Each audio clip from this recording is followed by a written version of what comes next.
I know I've been on a bit of a manifesting gets you into trouble in narcissistic relationships kick lately, but here's another place where that sort of manifesting idea can really run into a problem, and that comes to love bombing.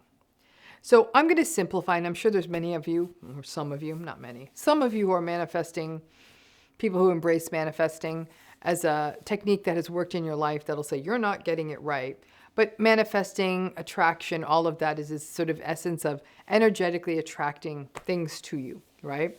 And people work hard at this, right? Really work on like just really this sort of practice of I'm going to manifest. I'm going to everything from vision boards to guided meditation to all of it that I am going to manifest this. I am going to talk about this thing like it's happening, right? And that energetic shift, then the thing will come.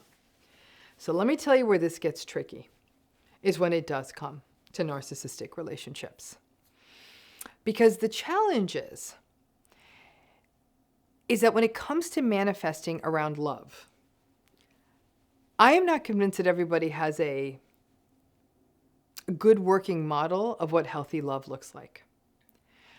Many times when people are trying to think about the love they want to bring into their lives, it's often a compensation for what they didn't get, right? The core wounds, those core gaping holes we had from the kinds of lacks of attunement or the lack of psychological safety. So it's almost meant to override what we didn't have, rather than just getting up to the really elevated plateau of what is healthy love. And what is it? It is respect, kindness, mutual regard, psychological safety, seeing the potential in each other, compassion, warmth, patience, kindness, all those things. That's healthy love, right? We're never taught that. And that's sort of and that's that. And it's not necessarily about, maybe romantic gestures will come, but it doesn't necessarily relate to whether a person has a lot of resource, doesn't necessarily relate to the kind of job someone has, it doesn't necessarily relate to certain experiences or where you go out to dinner. It's those core kinds of elements, like I was saying, the patience, the compassion, all of that.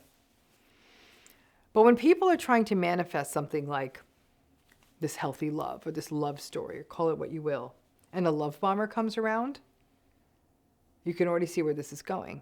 It's actually a bit of a disaster. Because when love bombing is happening, it is an indoctrination process. It is a secret trapdoor and backdoor that gets someone into your psyche. At the most basic level, love bombing is exciting, it's new, it's fresh, it's fast, it feels fantastical, it can feel like a fairy tale, it can feel perfect. Sometimes it can be quite grandiose and expensive. You do expensive things and you travel and you go to fancy restaurants. Sometimes it can be as simple as a person who wants to spend time with you all the time. Sometimes it's what feels like an intense sort of an attunement. But whatever it is, it hits the marks of what feels like the perfect start to a relationship. It can sometimes, for a person who's being love bombed, a lot of people have been love bombed, present company included, will feel like it was obsessive. You couldn't stop thinking about the person. When their text comes in, you'd feel not only the tension dissolve, but that dopamine creep up. It's exciting, it's fun, you can't wait to see them again. You envision a future, exciting, exciting, exciting, right? And if it's really love bombing, the problem is a person sort of feels like they're in a situation where I manifested this. I manifested this love story. This person's everything I want. They look the way I want. They be the way I want. It's great. Well, this is where it gets dangerous. Love bombing already it's a strategy. It's pulling someone close. It's learning a lot about them. It's spending a lot of time with them.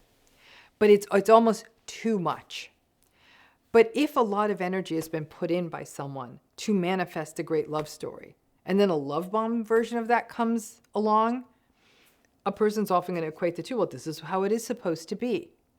And what that means is that when the inevitable phase of devaluation comes, and it always comes, there's going to be a greater risk for a person who believes they've manifested this, that they attracted it, to potentially become trauma bonded by saying, okay, well, these are some of the bad things that come with this, right? But I manifested this, so I've got to fight for it, that I can make sense of this. I've worked with more than a few people over the years who really believe, like, I thought I had manifested. In the beginning, I thought I finally made this happen for myself. And what that did then result in is that they sort of hyper took responsibility for it, that they had to make it work, that the manifesting allowed this to get kind of encrusted into this really, really problematic narrative of personal responsibility. I made this happen. Here's the thing, folks. I don't believe in manifesting, so maybe that I'm going to share that bias with you. I think that the best thing we can do is really sort of try to carve into what our authentic selves are, so that the more we learn to show up as that person, the more likely we're going to then start being in the company of people and hold on to that authentic self and make that the sort of don't try to be anyone else, right? And be aware of sort of our trauma responses and our safety responses in relational situations, and being discerning and taking things slowly. To me, that's the path to healthy love, not something that feels, it could all, or you could already be manifesting can be based on bad data. In essence, what you're trying to draw towards you may not necessarily be the healthy thing. But because I don't believe it, I also don't think that a person manifests something and it just shows up. So when the great love stories hope for and the excessive kind of love bombing thing happens, the false correlation happens and the person puts two and two together. And like I said, now there's a fight to keep this thing that you attracted. It's a lot more powerful to say, I attracted this thing from the universe. You're going to fight for that.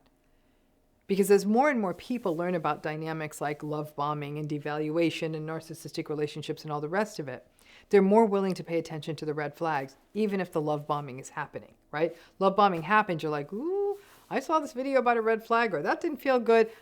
More and more people are giving themselves permission. But if there is a bigger sort of metaphysical sense that I drew this to me, there's less of a likelihood that somebody's going to necessarily call a red flag a red flag. So I'm not meaning to rain on anyone's manifesting parade, but the real money shot here is to focus on your authentic self. Many people, especially people who are still sort of carving out and coming out of difficult childhoods or past traumas or even narcissistic relationships in adulthood, may say, well, I don't think anyone's going to like my authentic self. Somebody's going to like your authentic self, because there's nothing more beautiful than an authentic person. When we're authentic, we feel we're more regulated. We are more comfortable in our own skin. We may have had histories of trauma, but we actually have more compassion for that. Instead of viewing ourselves as damaged or broken or just trying to dissociate from those parts of ourselves, we can integrate all of that. And it means, again, too, that we may have enough compassion for ourselves that we also pay attention. And if somebody rejects our authentic self, it's not that they're rejecting us, it just wasn't a match. But going back to that manifesting and that love bombing, you got to remember that when a narcissistic relationship happens, you can, whether you make it about attraction and all the rest of it, the issue is somebody's harmful behavior, right? There's no way to make it work. There's no magic in it. And there's a danger, too, in thinking that I attracted this to me. Maybe this is all I attract. The hard work is determining what healthy love is. The hard work is understanding your true self. That's work. There's no magical pathway that you can bypass and get to that. You just got to do that work. And it's daily work, day after day, sort of grinding into that.